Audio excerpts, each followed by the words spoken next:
are you working for and where you are working from, these two have the same answer. So how to understand this in the context of for truth seekers who are indulged in their worldly activities, how should they approach their worldly lives?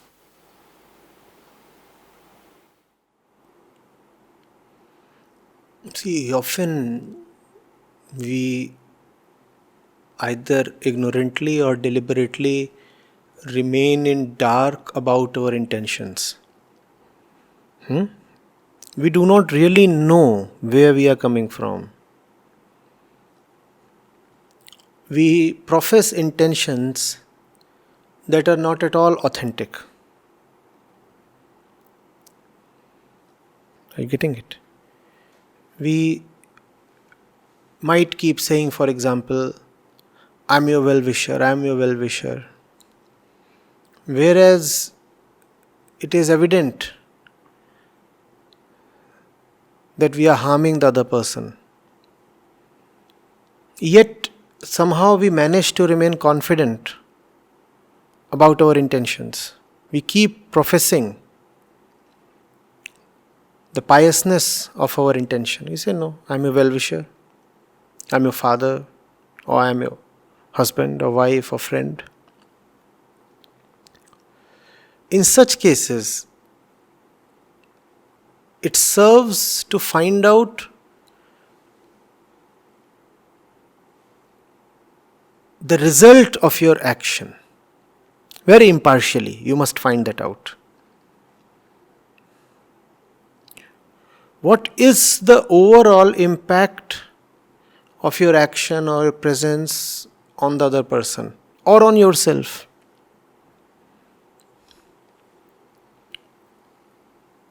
And that will quite accurately tell you where you are really coming from.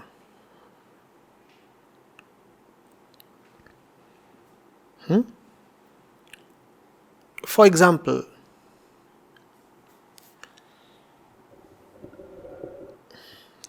you say that you are getting quite health conscious these days. I'm a very health conscious person these days. I have been putting on weight and it must be shed. So I must go for a walk or a jog or a bit of a run. So that's what you do. It's evening and you put on your shoes and you stroll out. And there are many directions you could have taken. You could have gone to the park, you could have gone to the jogging track, you could have gone this way, that way. But you choose one particular road. And that one particular road takes you to the market.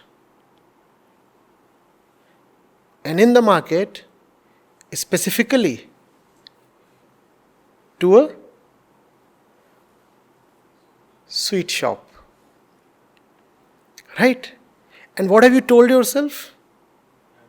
I'm out on the road because I want to shed weight. That's my intention. And you have convinced yourself that your intention is to gain a bit more of health. And now that you have reached the halwai shop, what is it that you tell yourself? Well, I have come so far, run so hard. Don't I deserve a bit of energy? After all, half the distance is still to be covered. How will I manage to return? So I must refuel myself. Bhaiya, 250 grams of jalebi, please. And now you have the moral rights to indulge because you are a jogger. You can feel the threads of sweat down your temple, down your cheeks. No? So with grand shamelessness. You treat yourself to those sweets. And having stuffed yourself with the sweets, now you find that you are even more unable to run. You are anyway overweight. That's the reason why you needed to jog. Now this overweight person has stuffed himself with sweets, and he finds that he is like this now.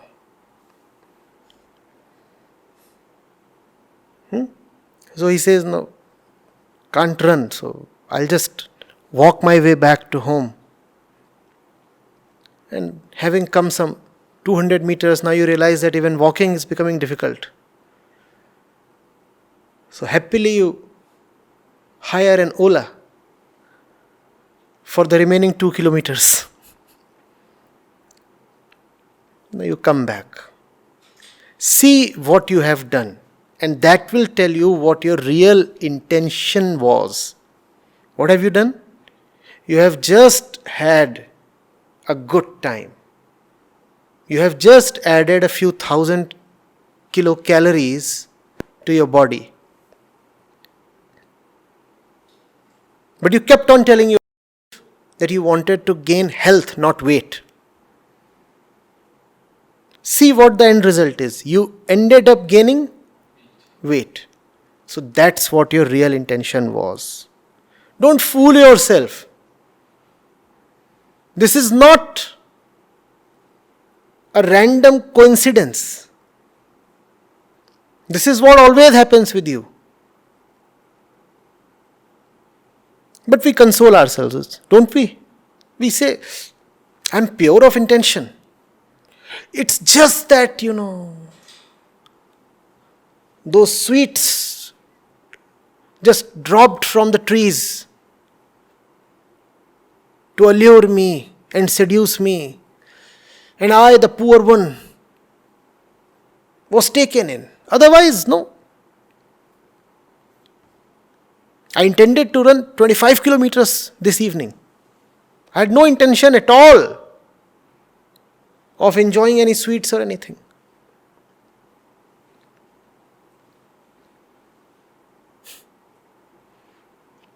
Next day, you might actually feel a little ashamed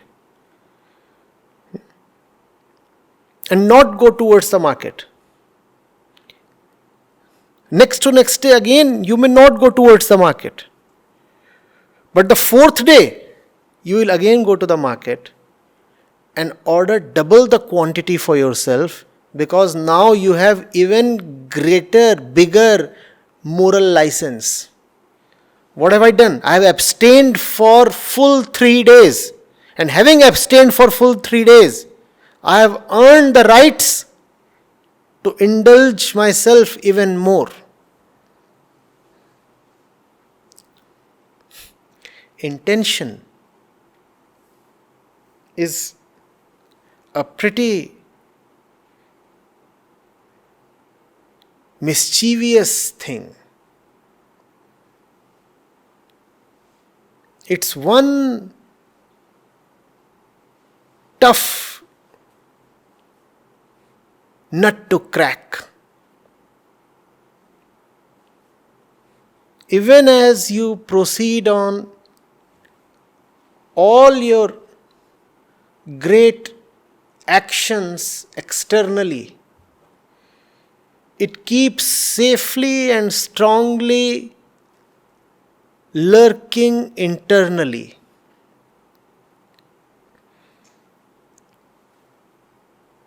And deeply embedded internally,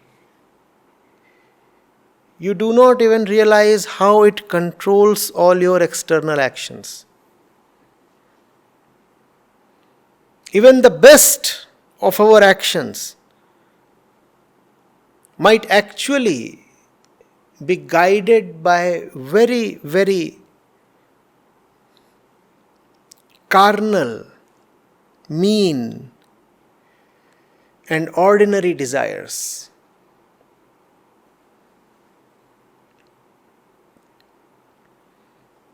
The fellow is giving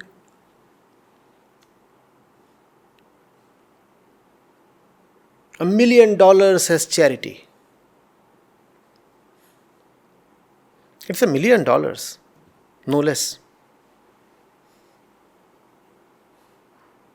You never know what really is driving him. How to detect what really is driving him? He must figure out, in the process of charity, what is it that pleases him? In the process of charity, what is it that would greatly displease him? That will tell him what really he intends to achieve through the charity.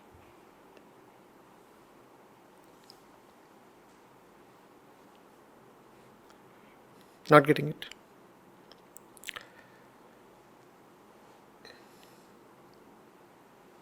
So there is a red light, and you have to wait at the crossing. And this beggar comes to you.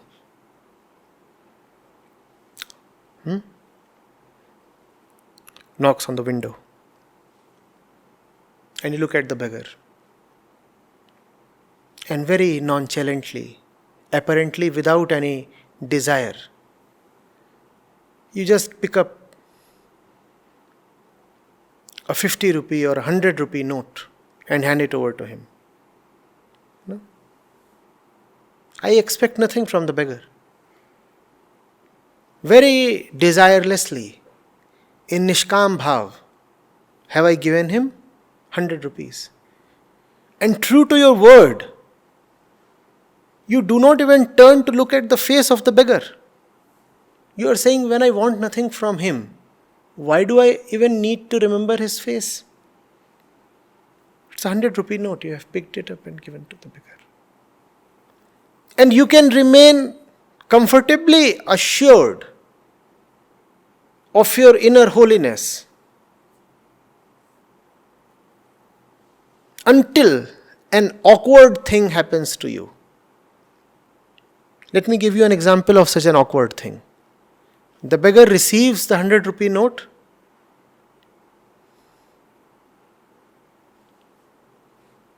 and starts abusing you.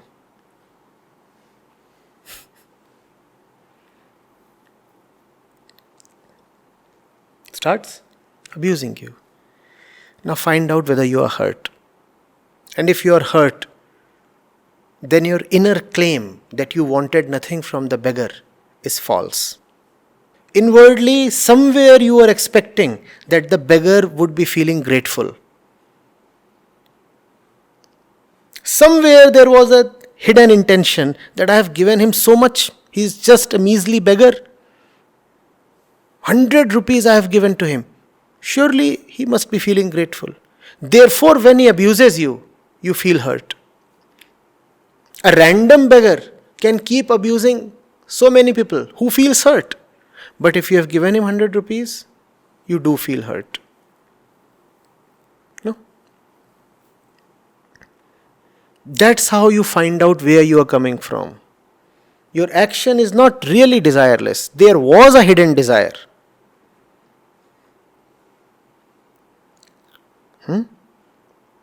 In fact, it can be subtler than this. Alright?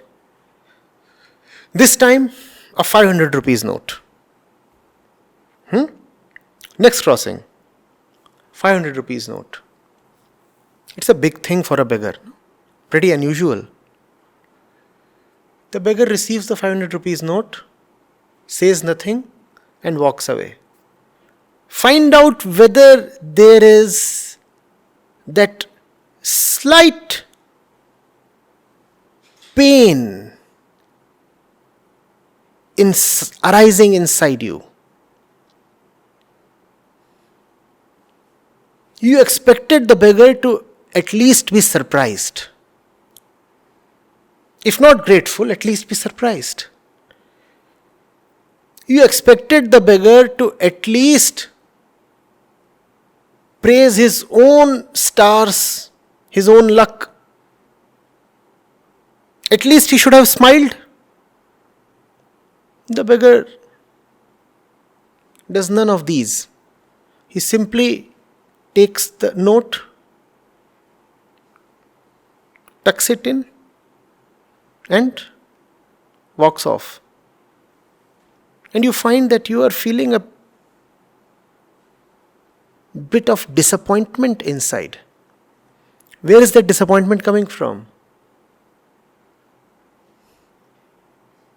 Your ego wanted to enjoy gratitude from the other. Your ego wanted to feel big by feeding upon the surprised expression of the other. The ego did not get what it wanted, therefore it is feeling disappointed.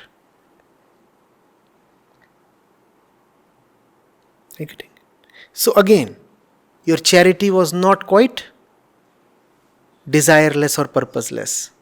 Apparently it was. Really it wasn't. That is what is meant by watching the result of desire to know the origin, source or center of desire. If you want to know your center, see what is it that you are ultimately targeting.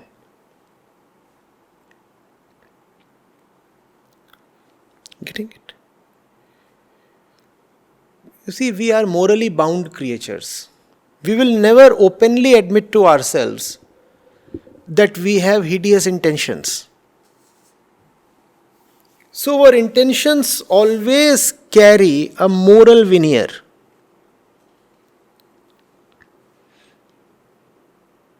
We fool ourselves. We are pretty smart people, aren't we? We do not allow even ourselves to know what our real intentions are. It's not that we do not know the intentions of others. We do not know even our own intentions. People sometimes ask, how can we read somebody else's mind? How is that possible? You have not been able to read even your own mind. Why? Because you do not want to read your own mind. Why? Because what is written is not quite nice to read. So you avoid reading the ugly stuff. Getting it? Is that clear?